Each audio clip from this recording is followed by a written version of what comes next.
A minha pátria é como se não fosse. É íntima doçura e vontade de chorar.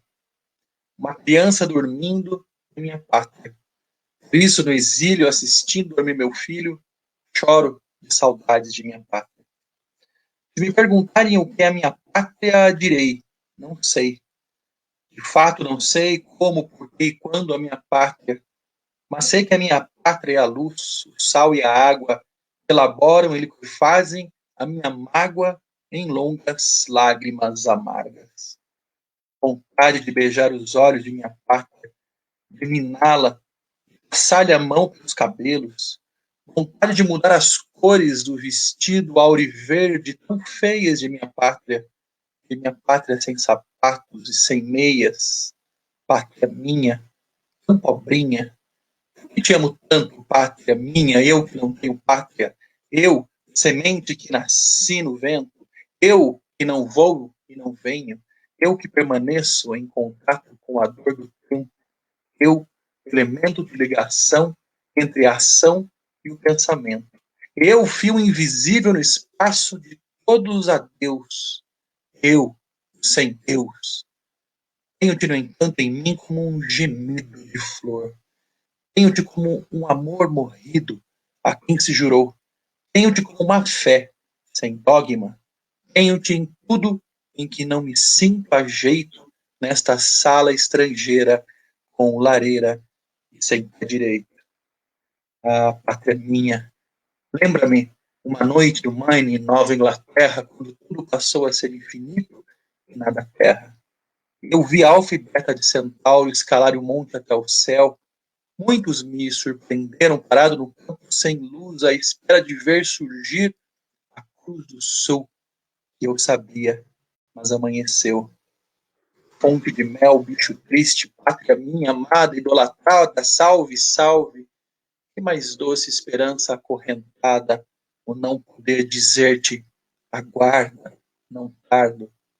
Quero rever-te, pátria minha, e para rever-te me esqueci de tudo. Fui cego, estropiado, surdo, mudo. Vi minha humilde morte cara a cara, rasguei poemas, horizontes, fui simples, sem fontes. Pátria minha, a minha pátria não é florão, nem ostenta lábaro, não. A minha pátria, desolação de caminhos. A minha pátria é terra sedenta, praia branca. A minha pátria é o grande rio secular que bebe nuvem, come terra e urina mar. Mais do que a mais garrida, a minha pátria tem uma quentura, um querer bem, um libertas que será também. E um dia traduzir um exame escrito, libertas que serás também. Repito, no vento, ouvido, e escuto a brisa que brinca em teus cabelos e te alisa, pátria minha, e perfuma o teu chão. Que vontade me vem de adormecer-me em teus doces montes, pátria minha, atento à fome em tuas entranhas e ao batuque em teu coração. Não te direi o nome, pátria minha. O nome é pátria amada, é pátriazinha, não rima com mãe gentil. Vives em mim como uma filha que és, uma ilha de ternura, a ilha Brasil, talvez. Agora chamarei a amiga cotovia e pedirei que peça ao roxinol do dia, que peça ao sabiá para levar-te presto este avigrama, pátria minha, saudades de quem te ama, Vinícius de Moraes.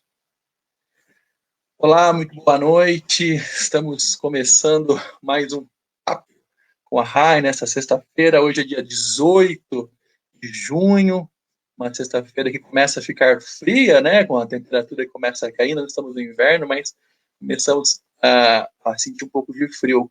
É difícil aqui em Piracicaba, né? Sentir um pouco de frio, mas já estamos começando. Acho que em Campinas, lá onde está o nosso convidado à noite, professor Wagner Romão, talvez esteja um pouquinho mais fresco ainda, né? Vai se aproximando lá de Jundiaí, de Vinhedo, de Valinhos, vai ficando um pouquinho mais fresco, né? Vai ficando mais friozinho. Então eu passo a bola já para esse papo, para dar boa noite para todo mundo aqui, para os nossos internautas, para a Rai de Almeida, nossa vereadora, Rai, é a dona do papo, a Rai, né? O papo leva o nome dela. Então, Rai, boa noite para você. A bola está aí com você. Boa noite, Alê. Boa noite, Paulo. Boa noite, nosso amigo querido, Wagner, que se dispôs aqui nessa sexta-feira fazer esse papo aqui conosco. Muito obrigada, viu, Wagner? Seja bem-vindo.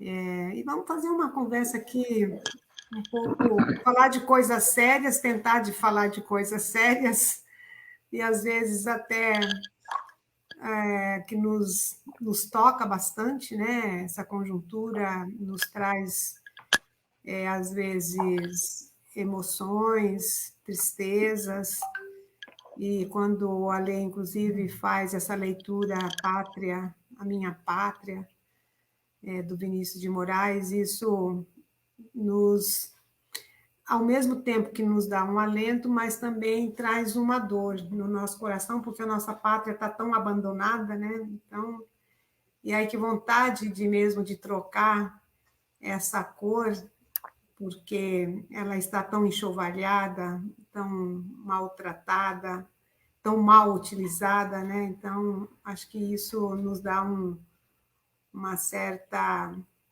dor no coração, né? Então, acho que... Mas então vamos falar dessas coisas todas, mas pensando no futuro e na esperança de dias melhores. E creio que nós estamos nessa luta, estamos neste esperançar, né? Eu acho que é bem isso que a gente está nesse esperançar de mudanças e mudanças bem já aí bem próximas a gente espera. Então é um pouco com esse desejo da gente conversar aqui um pouco, trazer, botar luz onde não tem luz, né? Então acho que é um pouco isso. Então seja bem-vindo, Wagner. Vou passar para o Maravilha, Wagner, Rai. né? E depois o Paulo e o Ale vai falando aí também, mas a gente dá a fala já para o Wagner. Maravilha, Rai. Obrigado pelo convite. Boa noite, Alê. Boa noite, Paulo. Boa noite, pessoal que está assistindo esse papo, mais esse papo de sexta-feira, né, Rai? Muito bacana essa iniciativa, muito legal a gente poder terminar a semana conversando de uma maneira, como você falou, descontraída, mas de coisas sérias, porque o momento é sério, né, Rai? O momento é grave, assim, eu acho que eu tenho, assim, tentado lidar com esse momento muito nessa linha do esperançar, né? Tentando trabalhar e sabendo que assim, esse mundo precisa da gente, esse país precisa da gente, né? Essa situação toda que nós estamos vivendo, que não é só no Brasil, que é no mundo todo, né? Que vem da pandemia, mas vem também de uma série de iniciativas equivocadas, né? De uma forma muito equivocada de lidar com o planeta, de lidar com as pessoas, com as sociedades, né? E a força que a gente precisa tirar de dentro é a força de que nós somos um mecanismo talvez, acho que não é uma palavra boa, mas nós somos né, justamente a força da renovação, a força do esperançar, a força da mudança, da transformação. Então nós precisamos estar muito fortes, né? Nós precisamos mesmo com às vezes perdendo amigos e amigas aí para a Covid, para essa situação toda, muita gente indo embora, né? Mas acho que em nome dessas pessoas também nós temos né, quer dizer, uma responsabilidade muito grande de tornar esse mundo melhor, tornar esse planeta melhor. Tem muita coisa para fazer. Não dá muito tempo para a gente ficar triste, né, para a gente ficar desesperançado. A gente tem muita coisa para fazer. E acho que o futuro vai ser melhor, né? O futuro vai ser melhor porque nós vamos fazer esse futuro melhor. Com certeza, né? Lembrando que amanhã, né, é 19J, né? Temos aí o nosso dia aí também de fora Bolsonaro, né? Esperando que as nossas cidades se manifestem, né? E participem aí desse movimento. Eu comentei com o professor Fábio, perdão, com o professor Wagner lá de Campinas. Eu já vou aproveitar, professor, para quem não conhece aqui em Piracicaba, né? O professor Wagner Romão é professor do Departamento de Ciência Política da Unicamp, doutor em Sociologia pela USP, atualmente é conselheiro do Conselho Municipal de Política Cultural de Campinas e também do Conselho Universitário da Unicamp. coordena também um núcleo de pesquisa em participação, movimentos sociais e ação coletiva no NEPAC. Produz podcast Semanário Político, que vai ao ar todos os sábados aí nas principais plataformas de podcast. A gente pode conversar um pouquinho sobre isso também. E foi, né, candidato a...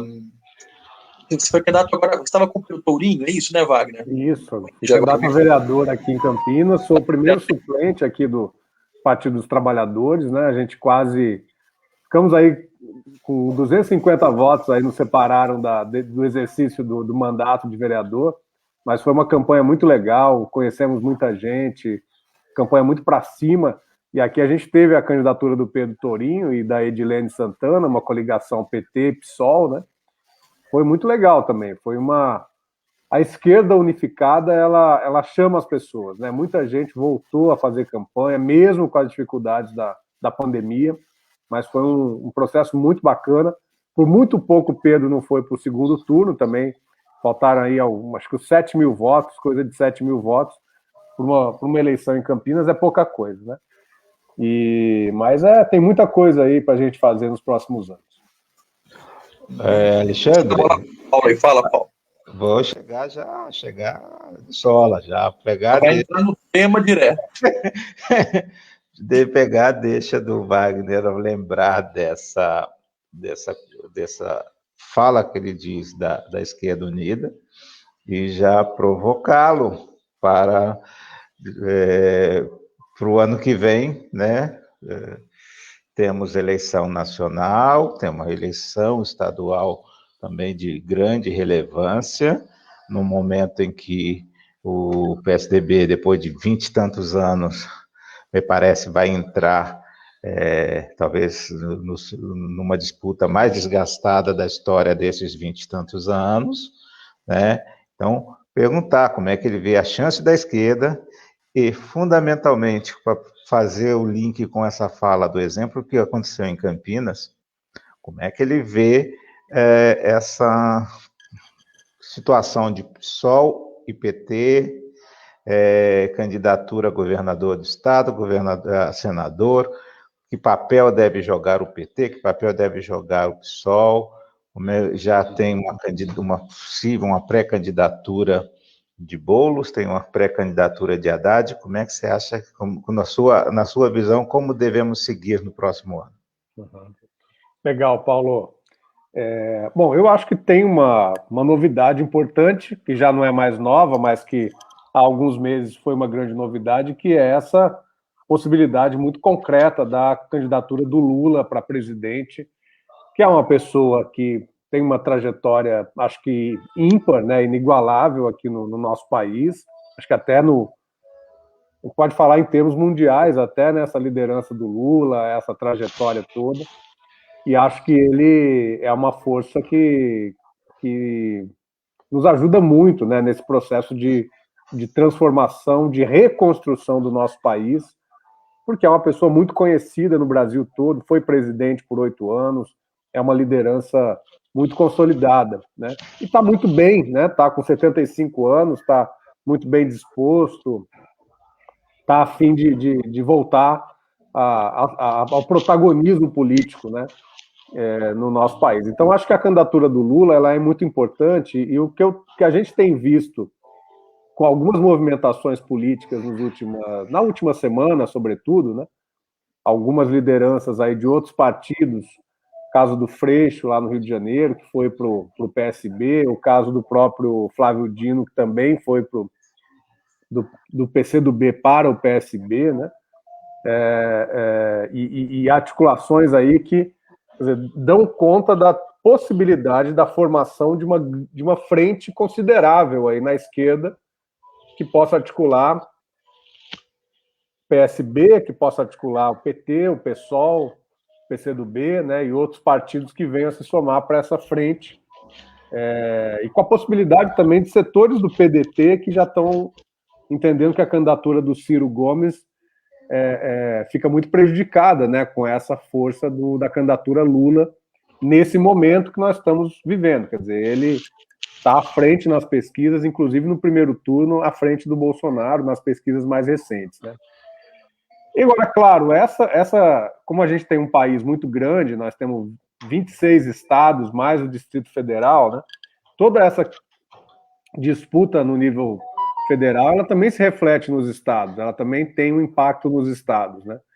E aí nós temos configurações muito diferentes nos estados. Eu acho que a grande mágica política, né, de ser feita, e acho que é bom que a gente tenha figuras como Lula, mas, claro, ela sozinha não dá conta, né, dessa complexidade aí, é a gente conseguir fazer com que nos estados essa frente de esquerda ela possa também se realizar, né?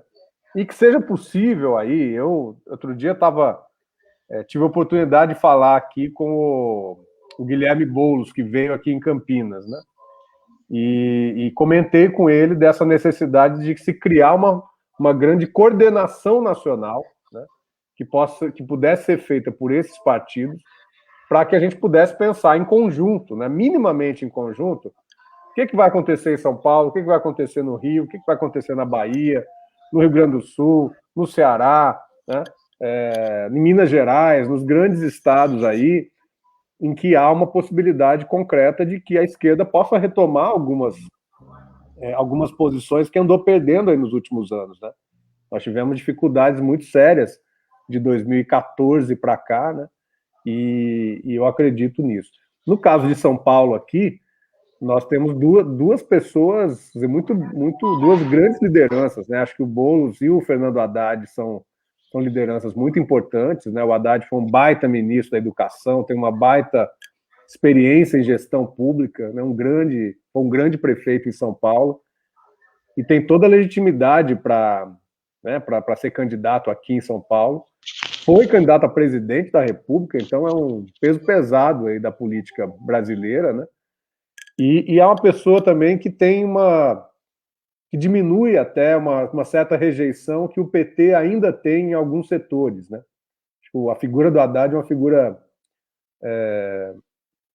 que entra fácil em determinados setores que, de repente, não estão tão a fim de dialogar com o PT, né? E o Boulos também, uma liderança jovem até, né? Quer dizer, que tem uma trajetória no movimento social, que não foi muito bem em 2018, né? Teve uma votação muito pequena, pouco expressiva, mas que fez uma bela campanha eleitoral na capital, né? Em São Paulo. Eu penso que tem que haver aí algum entendimento para que a gente esteja junto, né? Que o PT, o PSOL, eventualmente algum outro partido no campo da esquerda. A gente sabe que aqui em São Paulo o PSB tem as suas características próprias, né? Andou muito tempo com os tucanos, mas também depende um pouco dessa configuração nacional, né? Eu acho que se a gente tiver aí uma polarização, que eu acredito que vai se manter com o Bolsonaro na extrema-direita, né, e com o Lula na esquerda, centro-esquerda, eu acho que uma terceira via fica muito difícil, né? Então, acho que tem muita discussão aí a acontecer e isso envolve também, né, aqui o governador do estado de São Paulo, João Dória, né, a possibilidade dele ser candidato também. Então, a possibilidade do Geraldo Alckmin ser candidato também por outro partido, né? Então, acho que tem muita coisa aí para ser discutida, mas os próximos meses devem ser muito interessantes aí para a gente acompanhar e para a gente, eu acho que no nosso caso, fortalecer essa necessidade da frente de esquerda, né? Acho que uma coisa que eu tenho falado muito, tive a oportunidade de falar para o Boulos, vivi isso aqui em Campinas, foi o seguinte: quem fica discutindo muito se vai sair um, se vai sair outro, qual partido que vai estar na cabeça, qual partido vai ser vice e tal, é o povo que está mais ligado às disputas partidárias. O pessoal que é de esquerda, mas que não está necessariamente ligado a um partido político, quer que saia junto, né? A gente vê isso nas redes sociais, a gente vê nas conversas, né? Poxa, vocês precisam se unificar, precisam sentar e conversar e tirar uma linha de articulação e de unidade, né? Eu acho que a gente tem que construir isso, Paulo. Vou usar aqui a linha, se você desculpar, só para fazer uma provocação aqui para vocês. Mônica Bergamo, jornalista da Folha de São Paulo, ela anunciou essa semana uma costura do Lula, né? Claro, num tom crítico, meio ácido, né? Dizendo que o Lula costurou com o PSB e levou o Freixo para o PSB e que estava costurando em São Paulo para o Boulos não sair candidato a governo do estado, né? Eu pergunto a vocês, né? E você também, Wagner, especialmente que teve com o Boulos, alguma possibilidade de uma chapa com Haddad e Boulos? O que é que vocês acham dessa costura do Lula? Quer falar, Rai? Eu tenho um posicionamento que na linha que você falou, que nós sozinhos, né, na figura do PT, na figura do Lula, sozinhos não somos capazes de darmos as respostas que a população, que o Brasil precisa. Nós vamos precisar constituir uma força para que nós tenhamos as possibilidades de fazer uma gestão, um governo que paute pelas mudanças e, para nós, mudanças radicais. Vamos precisar ter, além da força política, vai precisar ter força popular e vai ter que ter os estados aí com muita força, pelo menos eu faço essa leitura. E São Paulo, quer queira, quer não, é um estado que ele tem uma referência nacional, mas também até internacional. Portanto, eu acredito que a definição das alianças para as eleições do ano que vem, acho que São Paulo vai ser a linha condutora, o fio condutor inclusive para os outros estados.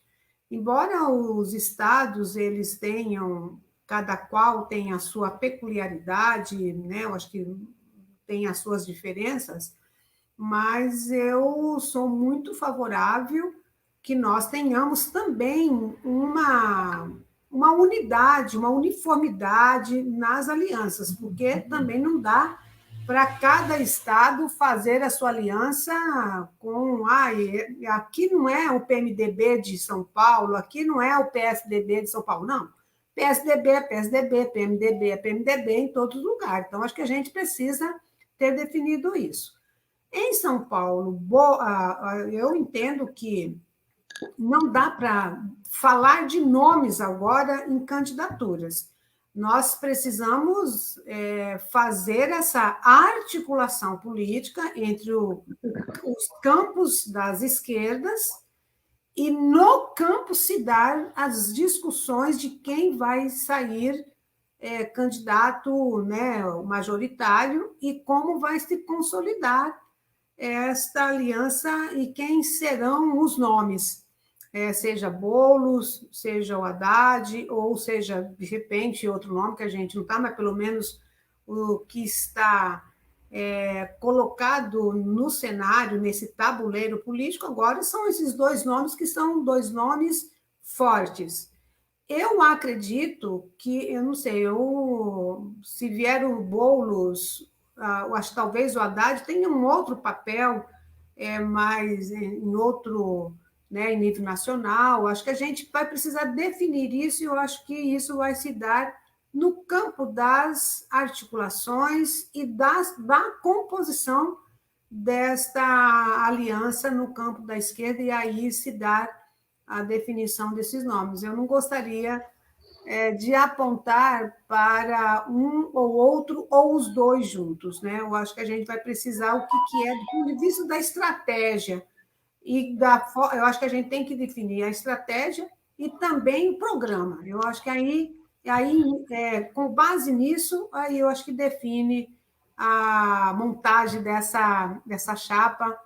E eu acho que daí também não é só os majoritários, nós vamos precisar pensar nos proporcionais, porque também nós concentramos todas as vezes as nossas discussões nos majoritários e nós não falamos dos proporcionais.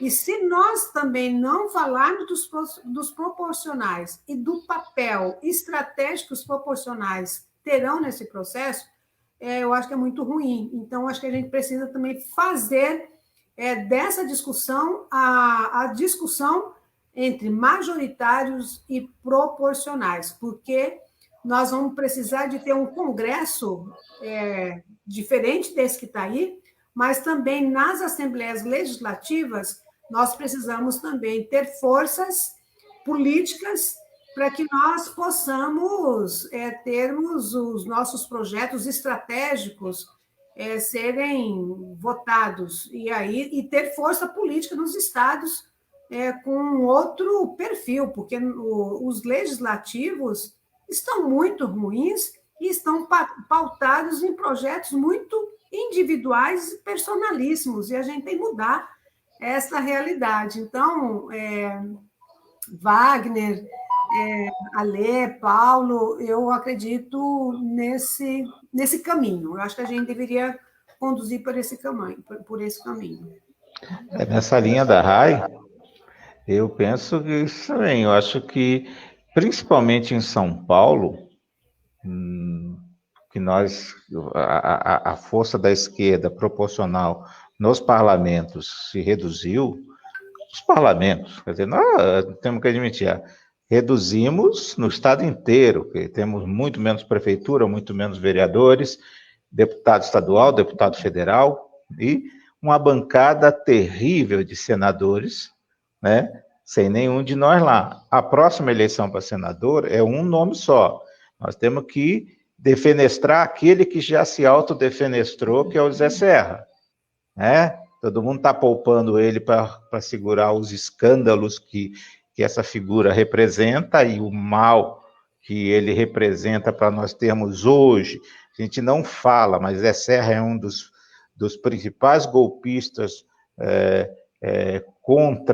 foi nem contra a questão dos poderes, né? Ele não foi nem tão golpista para derrubar Dilma, ele foi golpista para destruir a política do trem de alta velocidade, ele foi o golpista que derrubou o conteúdo nacional na área do petróleo, ele foi o golpista que nos tirou o pré-sal, né? E isso para falar naquilo que a gente sabe, deve ter outras coisas que estão camuflando dele.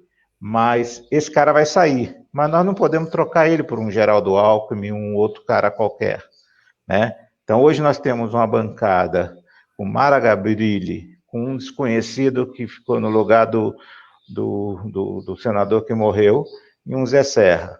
Nós precisamos ter alguém da esquerda lá no Senado, de novo, né? Então seria um luxo demais, seria um desperdício nós termos o Haddad de vice do Boulos, ou o inverso, né? E também ter eles disputando entre eles. Eu acho que tem que ter uma conversa de cúpula, no sentido, já que não tem mais como fazer coligação, né? Então nós vamos ter que saber as disputas estratégicas. Um desses nomes vai ter que puxar voto para o parlamento, né? Então, se ou é Haddad governador e o Boulos para puxar voto para federal ou para senador, ou o Haddad vai para senador, né? E o Boulos vem como nosso candidato da esquerda para governo. Eu acho que tem que ter discussão nesse tipo, nesse patamar. Não dá mais para o PT e o PSD e o PSOL ficar querendo ver quem é o mais forte da esquerda em São Paulo. Vai ter que ter jogo estratégico botando os nomes. Nomes com este tipo de peso não dá para disputar na mesma raia. Vai ter que um para lá, outro para cá na estratégia, porque nós vamos precisar de uma bancada melhor para apoiar um governo de esquerda, porque não pensemos que um novo governo Lula vai ser como os governos anteriores. Nós, no primeiro dia, ou antes de tomar posse, já vão estar querendo derrubar o Lula, né? Então, nós vamos ter que ter um outro perfil de parlamento. Nós vamos enfrentar uma outra sociedade onde que a extrema-direita, que não tinha cara lá nos outros governos, né, hoje está aí, né? Então, o bolsonarismo, por mais que o Bolsonaro seja defenestrado, o bolsonarismo, ou o que isso representa, vai estar aí, presente na sociedade brasileira por décadas, né? Então, acho que vou nessa linha que a Rai falou, nós temos que ter uma preocupação muito intensa com o que nós vamos ter de apoio ao Executivo Federal. Então, temos que ter um parlamento forte. Maravilha, é isso mesmo, concordo com vocês, foram falas brilhantes aí. A gente precisa botar gente boa na Câmara de Deputados, que agora nós estamos para mudar isso para a Câmara Federal, hein, Rai? Você está sabendo dessa história, né? Não estou sabendo. Eu estava analisando hoje a reforma eleitoral, entre aspas, aí, que está começando a ser discutida na Câmara, né? E está muito bagunçado o processo todo, porque ele se origina de uma PEC proposta pelo Carlos Sampaio lá em 2011, ainda, que era uma PEC que lidava com a questão do fato de que algumas eleições estavam sendo disputadas em meio a feriados, né? E vocês lembram que em 2011 o pessoal estava muito bem de vida, né, naquele período, então ia viajar muito para a praia e tal, e o Carlos Sampaio estava preocupado com isso, estava tirando o voto dele, né? E aí ele propõe essa PEC, e agora resgataram essa PEC para discutir a reforma eleitoral. Mas a Gleisi Hoffmann, a Érica Cocai e o Henrique Fontana estão propondo a mudança do nome Câmara dos Deputados para Câmara Federal, né? Que é uma iniciativa que é simbólica, mas acho que é importante, porque um dos debates também que está colocado, e aí eu estou trazendo isso por conta exatamente da discussão sobre a Câmara, né? Os legislativos, é que a gente tem aí uma ampliação das cotas, na verdade uma ampliação não, mas uma ampliação da presença das mulheres na Câmara dos Deputados, né?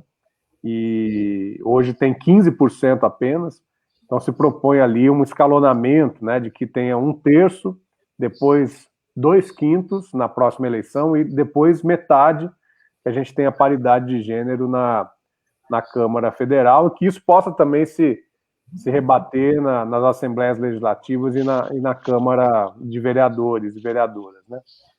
Então eu acho que a discussão sobre o parlamento é fundamental, e realmente a gente às vezes, né, Paula, Lê, Rai, a gente esquece desse debate, e é um grande erro, um gravíssimo erro. Acho que tudo que aconteceu na política brasileira desde 2013, pelo menos, né?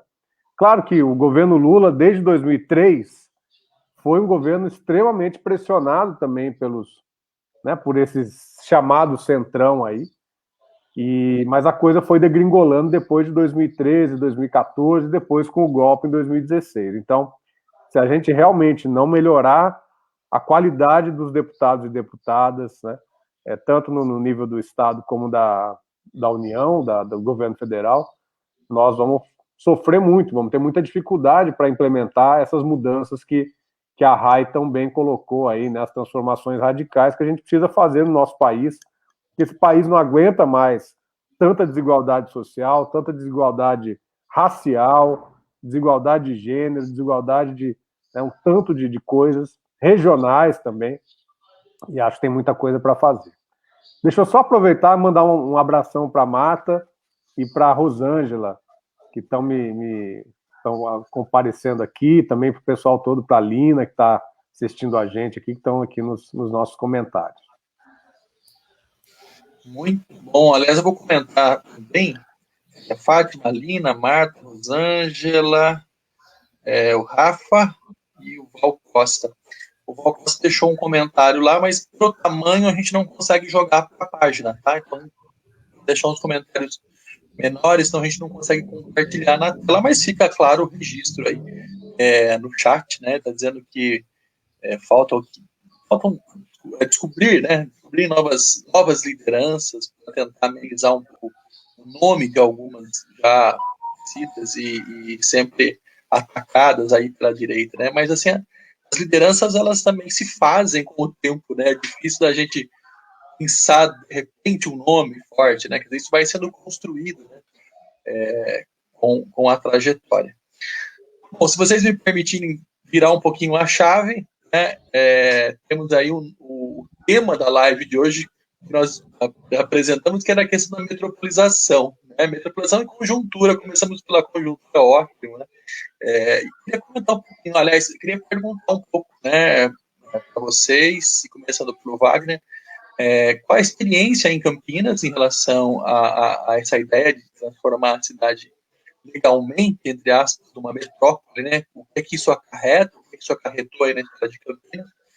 Como é que você vê, não sei se você teve tempo de ver essa questão em Piracicaba, né? O governador João Dória esteve hoje aqui para firmar essa ideia aí, né? Essa questão de Piracicaba se tornar uma metrópole, né? E, enfim, o que é que representa isso, Wagner? E como é que isso aconteceu em Campinas? Então, Ale, eu acho que essa questão, ela a gente estava comentando um pouco antes, né? A gente tem sempre que ver o que nós vamos fazer com esse tipo de mudança. Eu acho que é uma mudança positiva, porque ela atende uma situação de fato, né? Eu acho que tanto em Campinas como em Piracicaba são grandes cidades que, quer dizer, tem algumas das fronteiras que a gente conecta aí as regiões urbanas. Aqui em Campinas a gente tem, né, às vezes um município é cortado no quintal do lado de trás, do lado da frente, né, de uma casa. Aqui a gente tem Hortolândia, Sumaré, Monte Mora, aqui cidades muito próximas, que é inevitável, é fundamental a gente ter Paulínia, que é uma cidade aqui, eu estou aqui no Barão Geraldo, Paulínia está logo aqui, bem pertinho da gente, né? Então a gente tem a necessidade de integrar essas cidades, né? Porque a gente tem muito pouca integração. Agora, tudo isso se refere ao Vanderlei. Um grande abraço, Vanderlei. Tudo isso está relacionado a uma grande ideia, né? Que é a ideia de planejamento, né? E de planejamento que tenha participação também da população. A gente tem os planos diretores, e os planos diretores são obrigatórios já há muito tempo, pelo menos desde o Estatuto da Cidade, que é de 2001, né? Todas as cidades com mais de 20 mil habitantes têm que ter um plano diretor, porque a gente entende que é necessário a gente ter algum tipo de regulação da vida nas cidades, né? Dos espaços urbanos, da questão ambiental. A gente tem uma série de questões que elas são questões que elas atravessam as fronteiras da cidade, dos municípios.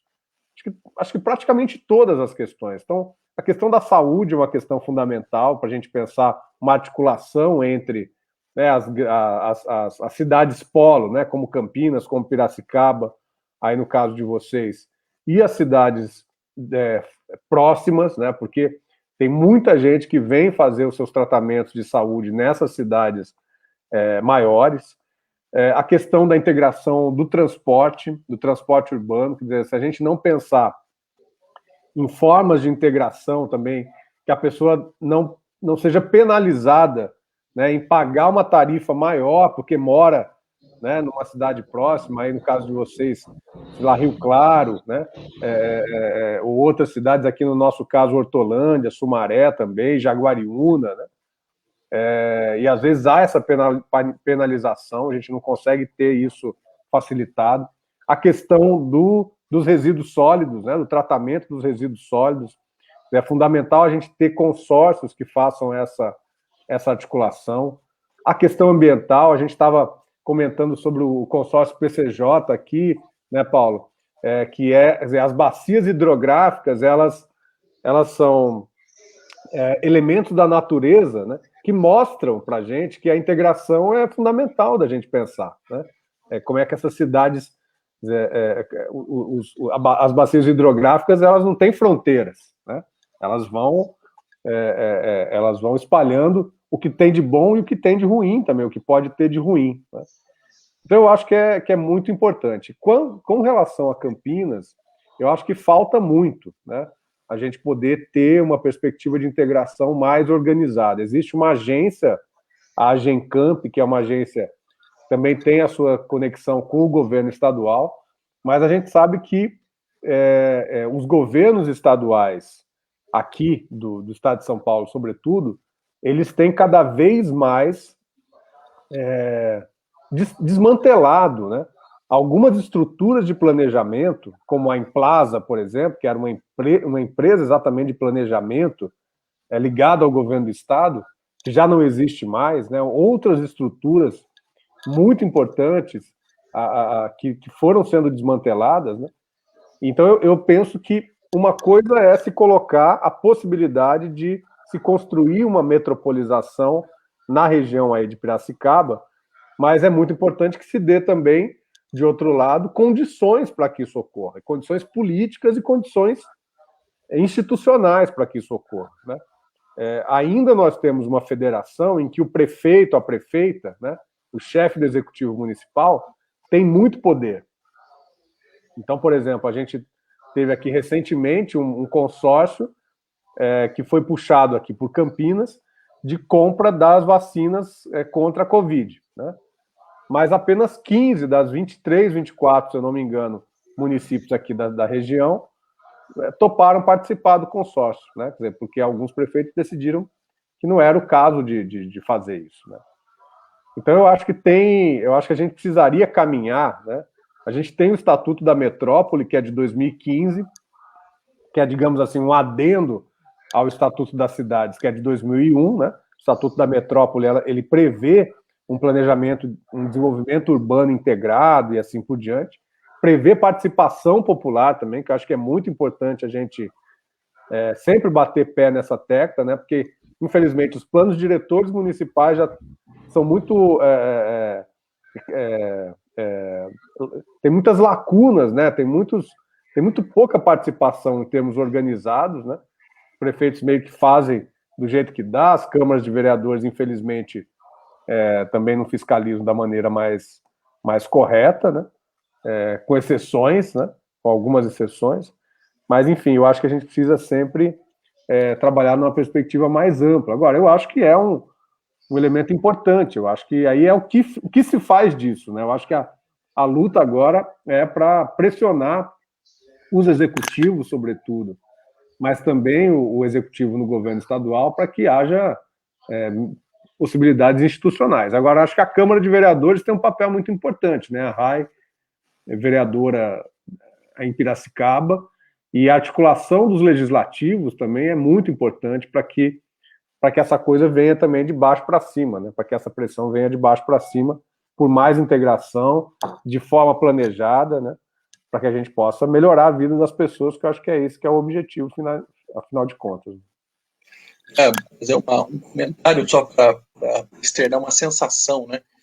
Eu morei um tempinho em Valinhos, foi pouco tempo, um pouco mais de meio ano, e eu morava na fronteira ali com Campinas, e eu ia sempre ao banco, perto de onde eu morava, e depois de quase 6 meses é que eu descobri que aquele banco não era em Valinhos, era Campinas, né? Eu estava usando outra cidade sem saber, né? E a certeza foi um pouquinho antes de eu voltar para cá que eu descobri que aquele supermercado, aquele banco que fica ali, agora me esqueci, que tem aquele condomínio, que é um condomínio famoso lá em Campinas, um condomínio de casas, né? Então, já era Campinas. Eu falei, então, assim, essa sensação a gente não tem ainda em Piracicaba, apesar de que, claro, Santa Bárbara está bem próximo, Americana, depois ali, Limeira, mas as cidades que estão aí habitando e que estão nessa metropolização, elas me parecem um pouco distantes, né, Paulo? É a Swift? Sim. Tem o Swiss Park, que é lá para frente, né? Mas acho que não é o Chácara Flora. O Chácara Flora é do outro caminho. Tem um outro condomínio que é antigo. Mas, enfim, é tudo junto ali, né? Valinhos e Vinhedos, e você passa... você está numa cidade achando que tem outra, né? Agora, aqui é pertinho da Bárbara, mas ainda tem uma distânciazinha que não dá essa sensação desse conglomerado, apesar de já ser... Aqui nessa região, exatamente na região de Valinhos, aqui em Campinas, Campinas-Valinhos, tem toda uma questão ambiental aí, relacionada a esses remanescentes de Mata Atlântica que precisam ser preservados, né? Toda a área da Serra dos Cocais aqui. Então, esse é um outro elemento muito importante também, porque a gente não pode pensar em preservação ambiental, né, das matas, né, enfim, do que a gente tem em termos de ecossistema, separado pelas cidades, né? Então, eu acho que, assim, se a gente conseguisse pensar, pelo menos nessas faixas transversais, né, como é que a gente pode pensar a saúde integrada, a educação integrada, o meio ambiente integrado, a questão dos resíduos sólidos de maneira integrada, do transporte, eu acho que isso é muito importante, né? E acho que a gente tem sentido aqui também, Alê, Paulo e Rai, uma necessidade de interlocução com as outras cidades no âmbito da sociedade civil, né? A sociedade civil, às vezes, também fica muito marcada, muito fechadinha nos municípios, a gente tem dificuldade de se conversar com com os movimentos sociais, a sociedade civil das outras cidades. Eu acho que tem aí uma série de elementos interessantes para a gente pensar nessa questão da regionalização, né? Tanto da mobilização social como da atuação do Estado, né? Agora, bom, Piracicaba já tem também vários serviços que já são feitos regionalmente. E agora, assim, como esse é um processo ainda que está engraçado, assim, embora já venha há anos discutindo essa questão, lá já faz uns 20 anos nessa discussão, mas esse processo da regionalização metropolitana aqui de Piracicaba, ela ganha força agora no último período, e aí uma definição disso, mas uma definição meio sem uma discussão com a sociedade, pelo menos eu estou sentindo isso, sabe, Wagner? E eu acho que isso é um complicador. Só para você ter uma ideia, teve uma audiência pública, nós ficamos sabendo da audiência, já estava acontecendo a audiência pública para discutir a questão da regionalização. E essa audiência ela foi muito mais um ato político, aí, inclusive, já com pessoas marcadas e que a gente sabe que são candidaturas. E hoje o Dória esteve aqui, inclusive, para consolidar a região metropolitana sem também nenhum debate, sem nenhuma discussão. Então, assim, as discussões, assim, tem tido discussões? Acho que tem tido discussões, mas elas são no âmbito de gabinetes e sem uma ampla participação. E aí, então, a gente ainda nem tem conhecimento do inteiro teor dos parâmetros colocados para esse projeto. Agora, tem uma importância? Tem uma importância. E Piracicaba já está, tanto que nesse projeto, Piracicaba vai ficar sede metropolitana da metrópole, né? Ela fica a sede, e Piracicaba já é um centro regional de algumas ações que ocorrem regionalmente. A própria questão da saúde, a questão da segurança pública, a questão do Rio Piracicaba, PCJ, né? E aí já a bacia do Rio Piracicaba, então já tem uma ação conjunta e tem outras ações aí que já se dão em nível regional.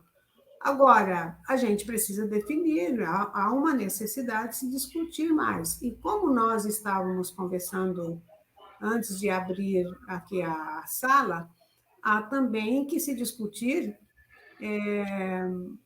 do ponto de vista aos projetos, e aí, para que também esse projeto seja levado a efeito, depende muito de articulações políticas e de forças políticas.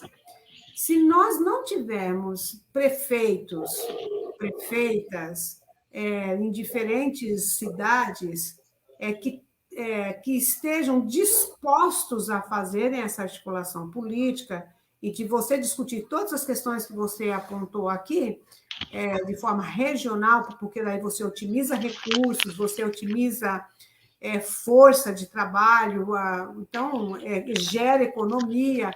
Se não tiver, se as pessoas que estiverem ocupando esses espaços não tiver a capacidade política de fazer essa articulação, essa região ela é pro forma apenas e tão somente, e talvez com alguns agravantes. Porque daí, assim, a sede, a cidade que é sede, ela vai receber uma demanda e dar respostas para essas demandas, e aí, às vezes, não tem essa articulação política de cada cidade dar a sua participação, seja do ponto de vista político, mas também seja do ponto de vista econômico. Então, acho que essa é uma discussão bem complexa e não, né? E acho que a gente precisa definir essas questões para também não ficar só no âmbito do discurso do palanque. E eu acho que, e do jeito que está sendo feito, pelo menos, e hoje eu me neguei a estar indo, inclusive, a participar desse encontro, porque eu falei, ir lá só para aplaudir e você não ter, inclusive, nenhuma intervenção, só para sair na fotografia, falei, não vou participar deste encontro. Lógico que nós tínhamos uma outra agenda também, mas também eu acho que precisa. O legislativo foi completamente alijado. Nós soubemos ontem dessa agenda e ainda por WhatsApp. E aí você não trata o legislativo dessa forma. Mas o governador, você precisa, não pode ter uma questão de segurança, não pode ter, não pode falar da sua agenda antecipadamente. Uma coisa é a publicidade da agenda, publicizar. A outra questão é você discutir e convidar e valorizar os poderes constituídos. E as câmaras legislativas, elas são poderes, e tem, inclusive, poder de veto, se for o caso. Então, eu acho que precisa fazer a discussão num outro patamar.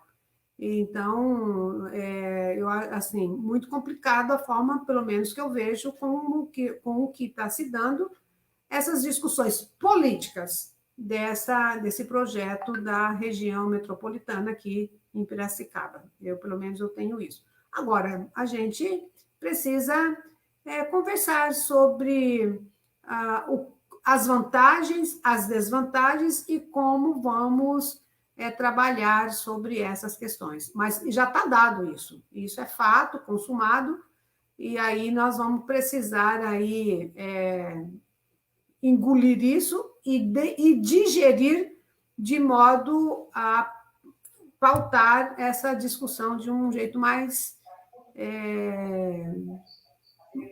sério e envolvendo os poderes que precisam estar inseridos nessa discussão. Acho que um pouco isso.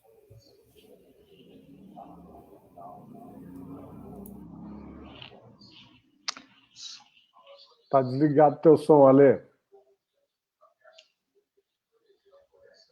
Estou eu aqui de olho no som de vocês, deixa o meu desligar. Paulo, você quer fazer um comentário? Se você caiu, voltou? Não, foi, mas eu caí, mas consegui continuar ouvindo.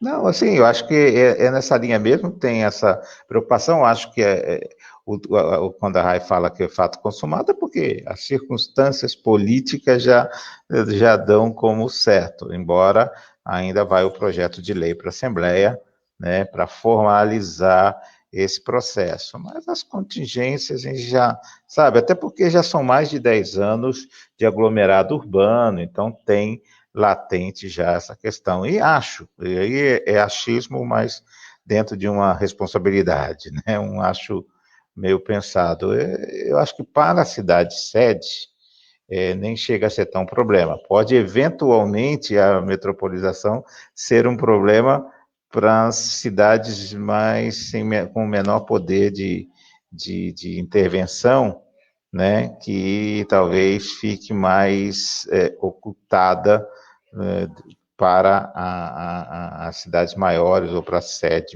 da região metropolitana. No caso Campinas ou no caso de Piracicaba, acho que são as cidades de referência, seja pela demanda natural da sociedade, porque independente dessa formalização que é administrativa, você tem dados da realidade, as pessoas procuram os hospitais da cidade maior, as pessoas procuram as escolas da cidade maior, muitas vezes vão trabalhar nessas cidades maiores e as cidades menores ficam com o dormitório.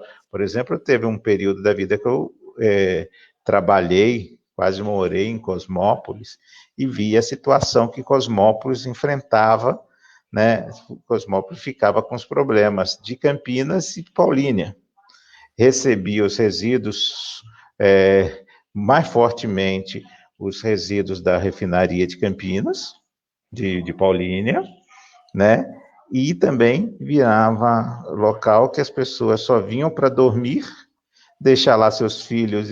Então a cidade tinha que dar conta de escola, de hospital para a família das pessoas e normalmente o chefe da família ia trabalhar e gerar riqueza em Campinas ou Paulínia. Então, com certeza Piracicaba não será isso, né? Piracicaba acaba recebendo os investimentos e a liderança política, né? Isso também não nos ajuda muito, porque eu acho que quando você fala que a questão do transporte, né? Você precisa pensar que nós estamos numa onda que as cidades, isso já aconteceu com Campinas e tende a acontecer com Piracicaba, que é a instalação dos pedágios nas vias de acesso. Você vai encarecer essa relação, né? Então, se essa cidade ficar atraindo muito de pessoas, tende a ter problemas. Mas, de qualquer maneira, eu acho que assim, estarmos atentos e exigir maior participação, seja dos representantes políticos dessas cidades, como da cidade, como da população, no modo geral, na discussão do parlamento metropolitano, né? Ter isso agora na nossa alça de mira para discutir e acompanhar. Agora, assim, aproveitando, tentando virar a chave aí também, mas voltando ainda na questão de conjuntura. A gente trabalhou numa questão de conjuntura maior. Mas como é que você vê a situação de São Paulo, né? Depois desse longo período de tucanato, essa situação agora de um tucano diferente ainda, que é esse Dória, que nem muitos dos tucanos o reconhecem como tal, e essa relação tão estranha com aquele que ele ajudou a eleger para presidente, que é esse conflito todo que gera uma situação política tão gelatinosa, porque naquela audiência que a Rai fez menção, que aconteceu lá na prefeitura, ou aqui na cidade, né, em que os vereadores sequer puderam participar, parecia um palco de lançamento da candidatura de Rodrigo Garcia para governador. Foi verbalizado isso, nosso futuro governador. Dias após, Rodrigo Garcia sai do DEM e vem para o PSDB.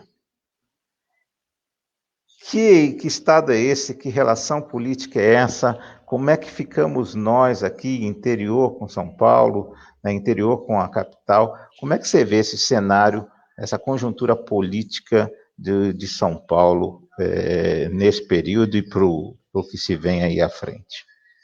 Paulo, você me permite, antes que o Wagner responda, eu queria botar mais uma pimenta ainda. É muito engraçado que a extrema-direita, né, ela faz nesse balaio de gato, que ela mistura tudo, né, ela junta muitas vezes o PT com, ou melhor, ela quer juntar muitas vezes figuras como Dória ao PT, né? Então, hoje foi muito engraçado porque nós tínhamos um comentário lá na página da vereadora Rai, como foi feita a manifestação agora há pouco, às 19 horas, em homenagem aos mortos e tudo mais. Alguém diz lá assim, você está aproveitando isso porque o Dória está em Piracicaba e você quer falar mal do Bolsonaro para favorecer o Dória. É uma piração, né? Assim, mas é mais uma pimenta nesse caldo esquisito que se tornou a política, né, Wagner? Sim.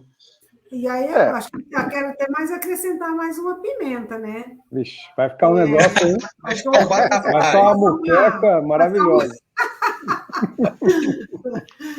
Vamos botar mais uma pimenta, inclusive essa vinda do Bolsonaro sábado passado para São Paulo. Eu acho que também valeria a pena, né? Porque é o estado em que o Dória levantou a bandeira do Bolsonaro, tanto que a campanha do Dória ficou Dória Bolsodória. Bolsodória.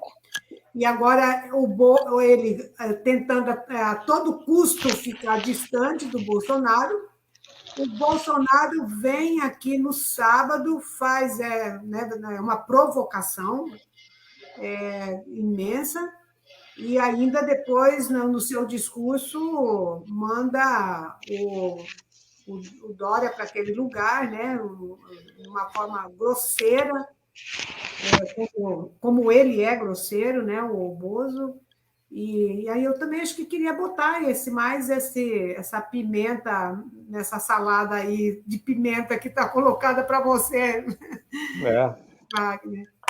Não, eu penso o seguinte, que acho que em primeiro lugar, a gente nunca pode esquecer que esse Dória, né, ali o Zema também em Minas Gerais, né, quer dizer, o próprio Witzel, que foi empichado lá no Rio de Janeiro, todos esses aí se abrigaram nesse terremoto que a gente passou em 2018, que foi a candidatura do Bolsonaro, né? Então, a gente tem que sempre relembrar que eles são cúmplices, né? Eles foram autores dessa coisa toda, né? Eles reforçaram essa onda, né? Então, eles têm a sua parte de culpa também nessa situação horrível que nós estamos passando sob o governo Bolsonaro. Então, acho que isso em primeiro lugar. Eu acho que, é claro, o Bolsonaro ele é tão horrível, né? Ele é tão desprezível, ele é tão... é uma coisa tão inédita, eu acho, assim. E olha que a gente já teve políticos muito ruins na nossa história, né? Mas ele realmente faz parte de uma onda muito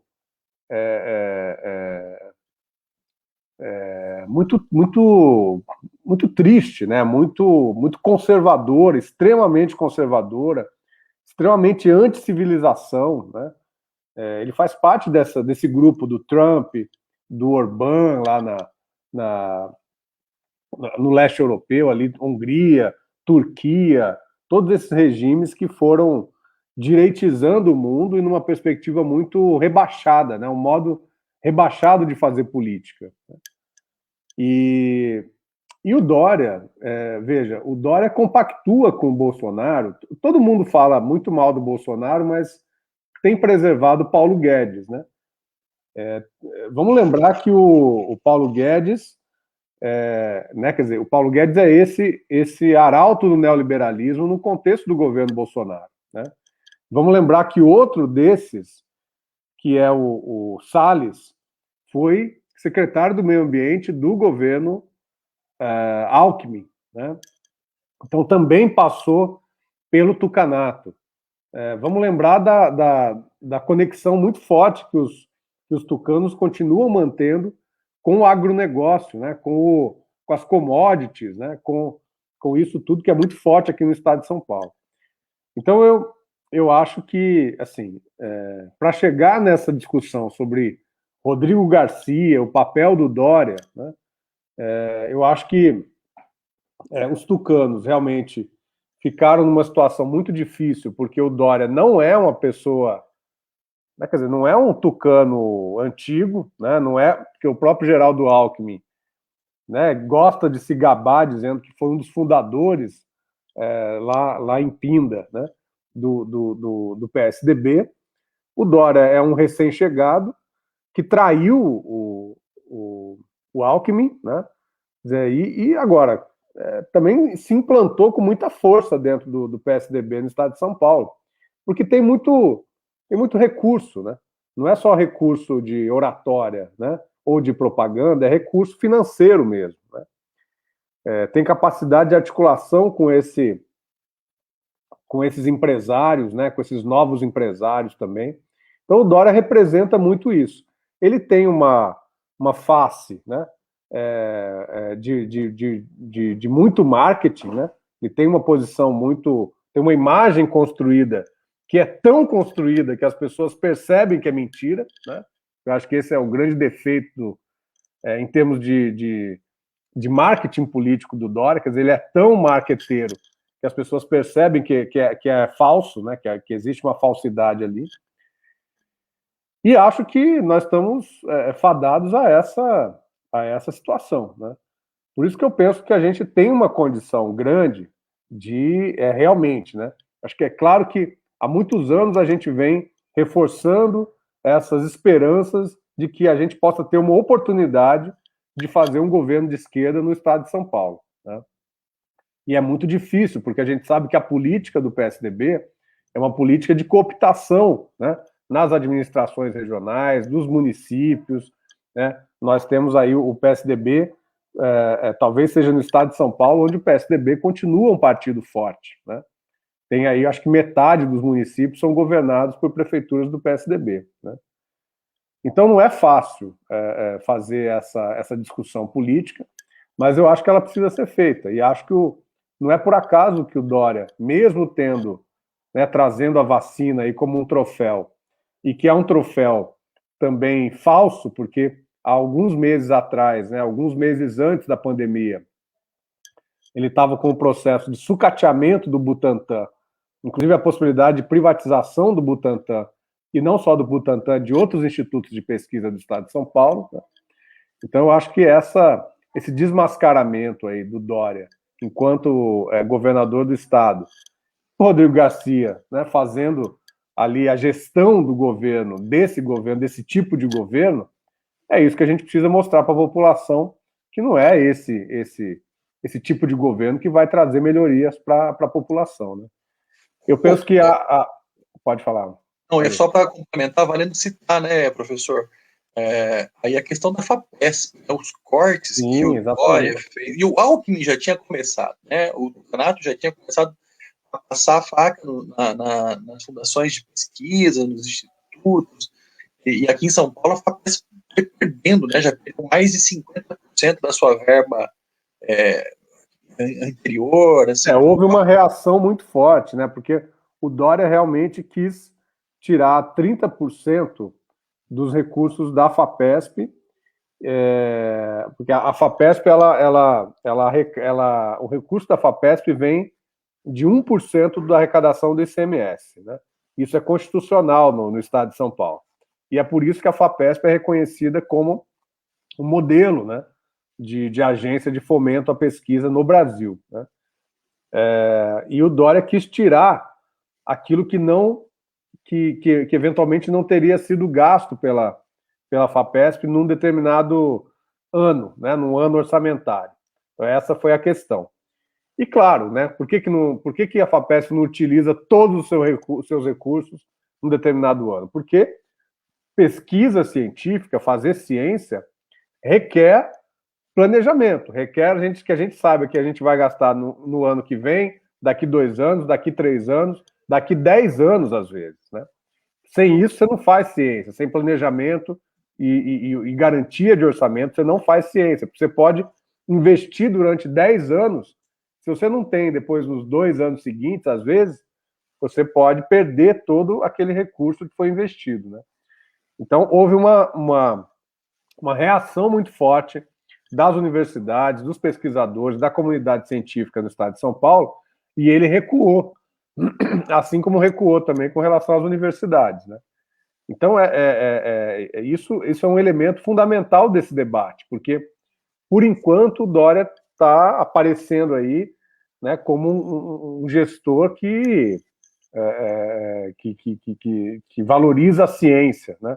É claro que, na comparação com o Bolsonaro, tudo fica mais difícil de se diferenciar, né? Mas a gente sabe que é uma grande inverdade, né?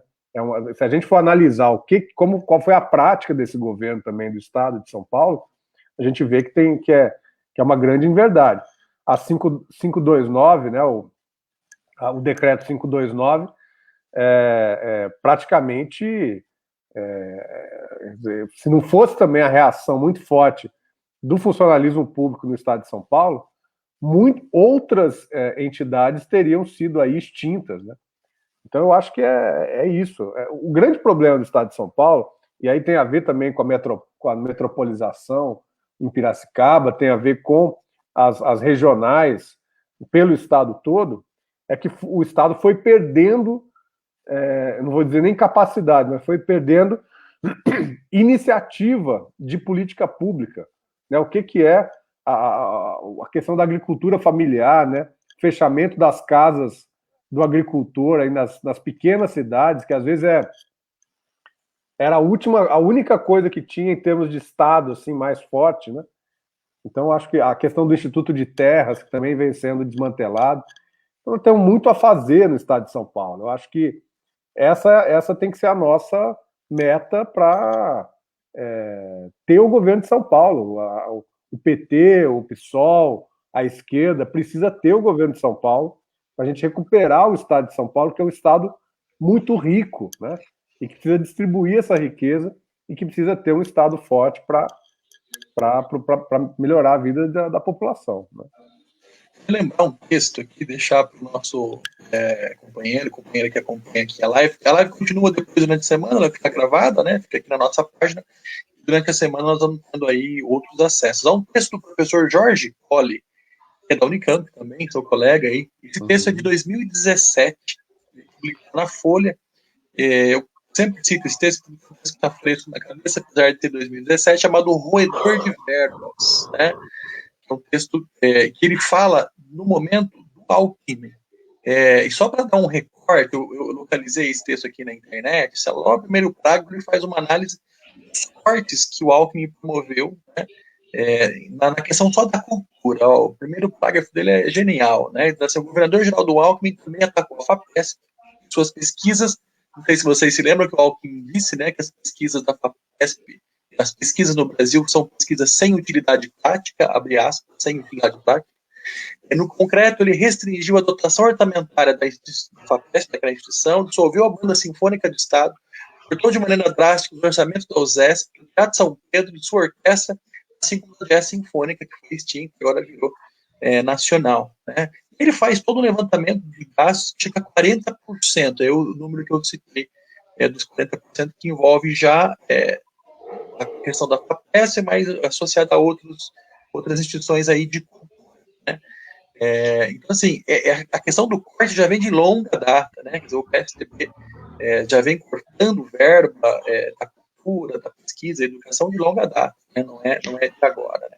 Ale, só como sugestão, porque eu estou vendo que nós já estamos para caminhar para o fim, ia sugerir que você desse uma revisitada aí no chat, né? Isso, em especial, que está linkado com essa última fala do professor Wagner, tem um comentário lá, uma pergunta, na verdade, de Emerson Lopes, que eu acho que valeria a pena ser colocada, e depois Legal. passar para a Rai para...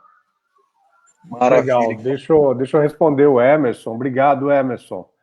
Um abraço aí para você.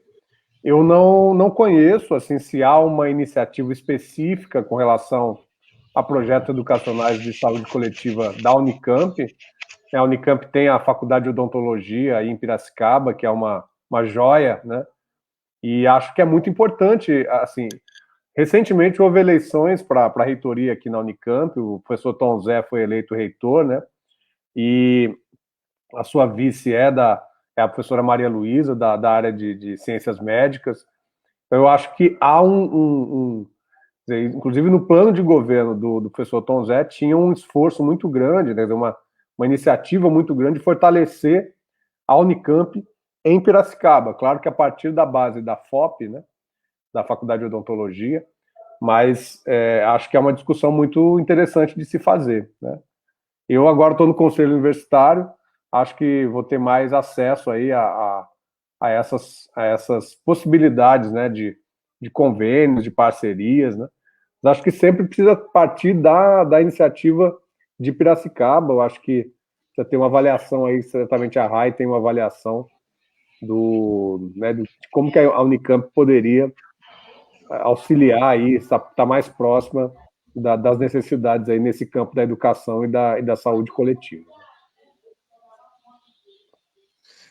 Bem, Rai, acho que podemos partir aí para os agradecimentos, né? Estamos já com 1h16 de live, então passo a bola aí para você.